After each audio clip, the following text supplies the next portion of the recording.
So, imagine Google, right? Like the company that basically built the modern internet. Right, the undisputed king of infinite data centers? Yeah, exactly. Yep. Imagine them suddenly realizing that they've just completely run out of I space. mean, it's nuts. It's a massive inversion of how we think the tech world actually works. It really is.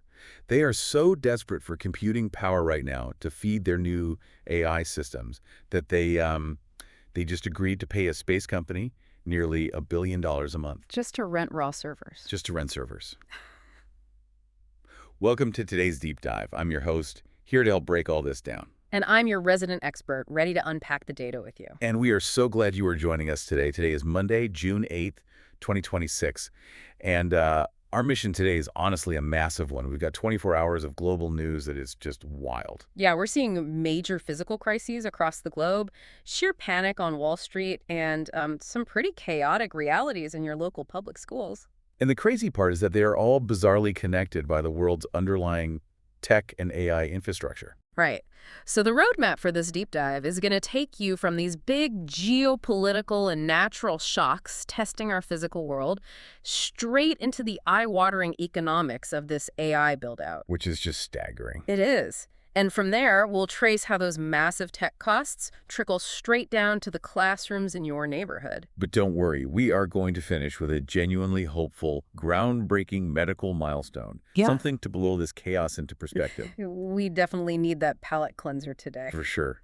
So let's start with the physical world and, just how vulnerable it really is right now.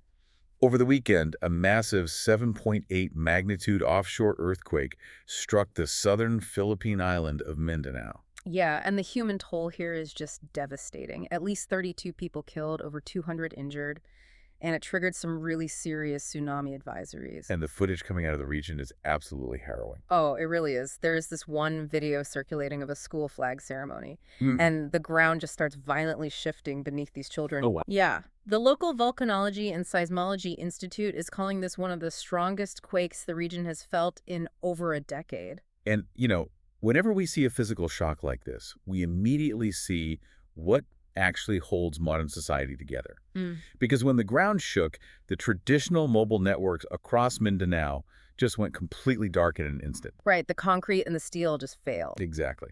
And to understand why that happened so fast, you have to look at something called backhaul. which is basically the invisible plumbing of the internet. Yes.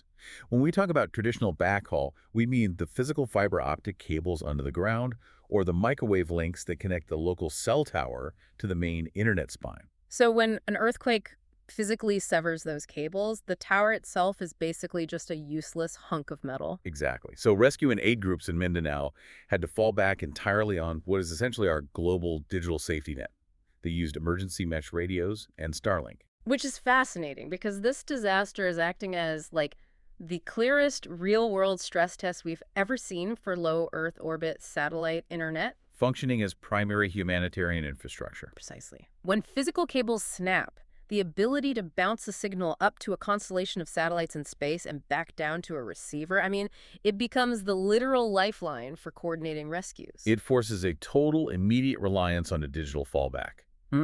And we are actually seeing a very similar dynamic play out with a man-made shock right now. Right. Moving to the Middle East. Yeah. Today marks day 100 of the conflict involving the U.S., Israel, and Iran. And overnight, Israel and Iran exchanged direct missile strikes. Which is a critical escalation. It puts an already incredibly brittle April ceasefire at serious risk. Israel struck an Iranian petrochemical plant after Iranian projectiles landed inside Israeli territory. And the broader context here is that this is the first time an Iranian energy site has been hit since the truce. Now, real quick, I want to explicitly remind you, our listener, that we take absolutely no political sides here. We are merely reporting the on-the-ground facts provided in our sources. Right. Totally neutral. So looking strictly at the diplomatic fallout, it has been immediate. President Trump has publicly reprimanded Prime Minister Netanyahu, basically stating that this renewed exchange hurts ongoing negotiations. Meanwhile, behind the scenes, diplomats from Qatar and Oman are scrambling to keep back-channel talks alive. Right. But, missiles don't just hit concrete anymore. No, they don't. Whenever we see a physical strike like the one on that Iranian petrochemical plant, there is an immediate, invisible shadow war that flares up online. Cyber warfare. Exactly. Mm. Within hours of the strike, U.S. cybersecurity firms started reporting a major uptick in probing against energy and utility networks. Well, I mean, that makes sense. The physical strike creates chaos, Mhm. and hackers use that noise to launch digital reconnaissance against American critical infrastructure. Yep. And because of that probing, operators across the U.S. are already bracing for a fresh round of advisory warnings from CISA this week. That's the Cybersecurity and Infrastructure Security Agency. Right. It really highlights how intertwined the physical and digital battlefields are right now.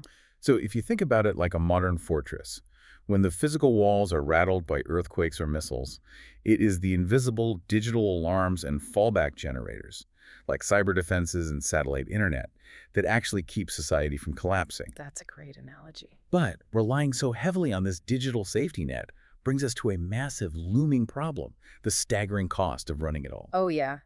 The economics of this era are starting to seriously crack under the pressure because all that geopolitical tension we just discussed, it immediately bled into the markets. Right, oil prices jumped more than $4 a barrel due to the strikes in Iran. And that geopolitical fear, combined with these massive infrastructure costs, sparked a brutal tech sell-off on Wall Street. I mean, Wall Street just suffered its worst single-day drop since October. It was a global cascade. Tokyo, Seoul, Hong Kong, they all opened in the red. And Korean chip makers, the ones who manufacture the physical silicon that powers this whole AI boom, they actually led the massive losses. Because the underlying mechanism driving this panic is pure investor anxiety. The market is terrified that the entire AI build-out is running way, way ahead of actual consumer demand. Investors are staring at the capital spending by big tech and realizing the math just doesn't add up. They're asking, when does the revenue actually catch up to these data center bills? Which brings us back to that hook I mentioned at the very beginning of the deep dive. The scale of these bills is just beyond belief. It really is. Google just signed a deal to pay SpaceX $920 million every single month for raw compute capacity, Almost $1 billion a month. just to handle unexpected demand for its new AI products. It's staggering. Google's own data center build-out simply cannot keep pace with the energy and processing demands of their large language models. They are literally being forced to rent from a space company. But wait, if Google, like the undisputed king of building data centers, has to rent compute for $1 billion a month, aren't we witnessing a physical limit to this AI gold rush? That is the multi-trillion-dollar question right now. Like, you can't just infinitely scale software if the physical hardware and the energy required to run it bankrupts you. Exactly. The infrastructure costs are hitting a physical ceiling, and yet the valuations in the private market are still completely detached from that reality. Right, like Anthropic. Yes. Anthropic, the company behind the Claude AI model, just confidentially filed for an IPO, beating OpenAI to the public markets. And analysts expect their valuation to be north of $1 trillion. $1 trillion. That's just hard to wrap your head around. And meanwhile, looking at the picks and shovels side of things, a company called Supabase just doubled its valuation to $10 billion in only 8 months. Yeah, so Supabase provides open-source databases, specifically Postgres as a service. And their CEO, Paul Copplestone, noted that their platform usage is growing faster than they can even hire engineers to manage it. Wait, why are databases suddenly worth $10 billion? Because the whole industry is moving from simple chatbots to AI agents. Okay, what's the difference? So an agent isn't just a program that answers your questions. It's designed to actually take actions on your behalf. But for an AI agent to do anything useful, like, say, manage your calendar or book a flight, it desperately needs structured, organized databases to pull from. Ah, got it. Hence the massive demand for companies like Supabase. Exactly. Okay, so we have a $1 trillion IPO, a $10 billion database startup, and Google dropping $1 billion a month on rented servers. It sounds like a different universe. It really feels completely disconnected from everyday life. But here is where it gets really important for you listening, because this billionaire-level tech spending doesn't stay trapped on Wall Street. No, it trickles down fast. It actively trickles down and alters the budget of your local public school. Yeah, let's trace that mechanism. When big tech stocks suffer the kind of massive sell-off we just saw, state pension funds take a direct hit. Because those funds are heavily invested in the S&P 500 to generate returns. Right. And when the value of the pension fund drops, state budgets legally have to cover the shortfall. To find that money, states reallocate funds, which ripples directly into K-12 education budget cuts. Man, it's a brutal financial domino effect. Yeah. But it isn't just the stock market hitting schools, right? It is the actual structural cost of the AI itself. Absolutely. A year ago, district chief information officers rushed to buy these per-seat AI licenses for their students and teachers. But now, upon renewal, they're facing massive sticker shock. Because the AI providers who sold them those licenses are suddenly getting hit with the astronomical compute bills we just talked about. Right. They can't absorb $1 billion a month in server costs, so they pass those costs on to the cloud customer. And in this case, that customer is your local public school district. It's like you bought a fancy new smart appliance for your house that promised to make your life effortless. But the electricity it draws ends up doubling your mortgage. Exactly. Schools bought into the promise of AI, and now the structural costs are tearing at the seams of public education. And beyond the budget, the actual classroom experience is deteriorating. Yeah, a new report from the Center for Democracy and Technology highlights this friction perfectly. AI use is nearly universal in U.S. classrooms now, but it is causing immense collateral damage in how students actually learn. The report details some massive unintended consequences. We're seeing a huge spike in false plagiarism accusations. Which is so frustrating for students. Right. Students are being punished for cheating when they actually wrote the essay themselves because AI detection tools are notoriously faulty. And perhaps most tragically, this is creating a chilling effect on student writing. Kids are actively dumbing down their vocabulary. Yeah, they are afraid to write in their own unique voice because a machine might flag a well-written sentence as too perfect and label it AI-generated. That is just sad. And while all this new friction is being introduced into the classroom, our visibility into the fundamental health of the education system is, vanishing. Right. The U.S. Department of Education just released a slimmed-down condition of education report. They removed a significant amount of demographic breakdowns and graduation rate details. And they cite budget realities for the slimmed-down report. Mm-hmm. But independent researchers are pointing out that reducing this data effectively masks existing equity gaps. Yeah. To understand why that matters, we have to look at how analysts use microdata. Microdata is essentially the raw, anonymized student-level spreadsheets. Okay. Without the department publishing clear, broken-down tables, independent analysts are actually having to rebuild these complex data sets from scratch. Just to see which demographics of students are falling behind. Exactly. And if you can't see the demographic breakdown, you can't allocate resources to help the kids who need it most. So put yourself in the shoes of a parent listening to this. You see class sizes rising because state pensions took a hit from a tech sell-off. Your kid is getting falsely accused of plagiarism by a faulty algorithm. And the government is publishing less data about how the schools are actually performing. What do? You leave. Yep. The enrollment data confirms exactly that migration. Traditional public school enrollment is continuing a multi-year decline. Meanwhile, independent and faith-based schools are holding steady or growing. And when families are surveyed about this move, they aren't just citing a desire for smaller class sizes or faith-aligned instruction. No, crucially, they are migrating in search of schools with clearer, more human-centric AI policies. They want an environment where technology serves the student, rather than treating the student with constant algorithmic suspicion. Well said. So we've established that the AI build-out is breathtakingly expensive, it's causing market panic, and it's reshaping public education. But the most alarming part of this whole ecosystem is just how fragile the underlying code actually is. Yes. The fragility and the sheer cost are colliding violently for the people actually building the software. Microsoft just switched GitHub Copilot, which is essentially the default AI coding assistant used by developers worldwide, from a flat-rate billing model to a token-based model. And for anyone outside of software development, token billing fundamentally changes the math of AI. Right. Instead of an all-you-can-eat buffet where you pay $20 a month, you pay for every single token. Which is basically a syllable of text or a small chunk of code processed by the AI. And developers are absolutely furious. I mean, they went from paying a predictable $20 to suddenly seeing bills in the hundreds of dollars within days. Simply because they asked the AI assistant too many questions. The developer community is calling this the loudest backlash since the Atom text editor shut down. People are just fleeing Microsoft's ecosystem to find open source alternatives. But fleeing to open source software avoids the massive corporate compute bills while introducing a massive security risk. As we saw this weekend with the miasma worm. Yeah, this story is deeply unsettling because it shows how the apps you use every day, like your banking app Yes. or the software running your smart thermostat, are built on a house of cards. So miasma is a self-spreading piece of malware that managed to hit 73 Microsoft-owned GitHub repositories. But it didn't hack a password. No, it's spread through what we call poison dependencies. Wait, before we move on, when you say poison dependency, for those who aren't coders, you basically mean that modern software is built like a towering Lego set, right? That is a perfect analogy. Developers use pre-built blocks made by other people to save time. And someone just snuck a rigged Lego block into the main pile. Exactly. So much of the world's critical software is held together by volunteer coders who are just maintaining those open source Lego blocks in their free time. Right. The miasma worm exploited the trust relationships between those volunteers. If one volunteer's account gets compromised, the rigged block gets pulled into thousands of different software projects automatically. Wow.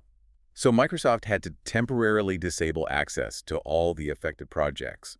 And thankfully, no customer data was exposed this time. But it really shows how terrifyingly fragile the digital supply chain is. It's so fragile that Microsoft's Visual Studio Code team had to release an emergency mitigation in version 1.1.23. They have added a built-in mandatory 2-hour delay before any software extension is allowed to auto-update. Wait, they literally put a 2-hour quarantine on the code. Yes, because when an extension gets compromised, it can push malware to millions of developers' machines in a matter of minutes. Oh, wow. Implementing a 2-hour window for virus scanners to catch malicious code is one of the first concrete admissions from a major tech company that our real-time digital supply chain is simply moving too fast for its own good. So Microsoft is literally putting a quarantine on code to slow things down and protect the ecosystem. Yeah. But over at Meta, they were doing the exact opposite. Oh, yeah. They are moving so fast, they are handing over the keys to the castle to highly gullible chatbots. Security journalist Brian Krebs reported a fascinating and honestly disturbing vulnerability. Attackers successfully hijacked Meta's conversational AI customer support bot. And they didn't use some highly sophisticated code injection. They just used clever conversational prompts. They socially engineered an AI. They literally talked the bot into resetting the security credentials for incredibly high-profile Instagram accounts. Yeah, they seized the Instagram account of the Obama White House and the Chief Master Sergeant of the U.S. Space Force. Which they then defaced with pro-Iranian messages. I mean, we are putting a chatbot with the gullibility of a toddler at the front desk of our most secure data vaults. It's wild. We are integrating conversational AI into our most critical security recovery flows before these systems even know how to spot a basic manipulation trick from a teenager with a keyboard. Aren't we sprinting before we even know how to walk? The industry is absolutely sprinting. And it extends far beyond security recovery flows into our most intimate personal data, too. Right, like the Google Dream Beans thing. Exactly. Google just launched an opt-in feature called Dream Beans. It uses generative AI to ingest your emails, your search history, your private calendar events, and your personal photos. And it turns them into a curated set of cartoon stories about your life. Dream Beans. Dream Beans.